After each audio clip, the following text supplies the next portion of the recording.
Oh, kahlapani na tahan MZP lama changin kahlatlan MZP vulrengla ti lapi lal sang zwari phwa karon sa dona MZP headquarters lamte chuanin he lai kan zira kan thiam thenge angai mei theini MZP vulrengla ti la kan sange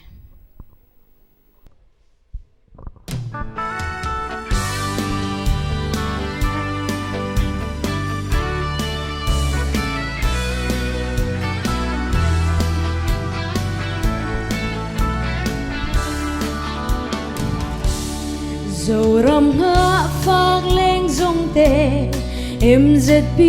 lanu varwa pei khai rual ten kal zelin matiang soni chutin chang le thar nun te matiang an par nge ya o MZP vureng la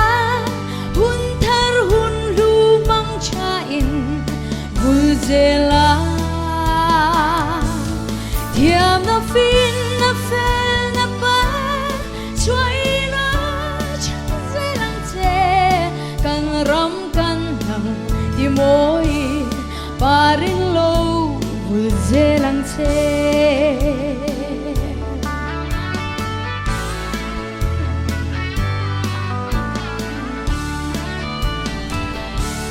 thiam zirle val roal ten zonun moi te choi sangin dai ma kyo ngai mangai na rem na te rin nom na le dik na ne zoram noa mi siamang u MZP zoram moi tu isak ming thang chuage kan ram kan nam ti moi tu lo ni zela chung pathian mal som takin nun thar hun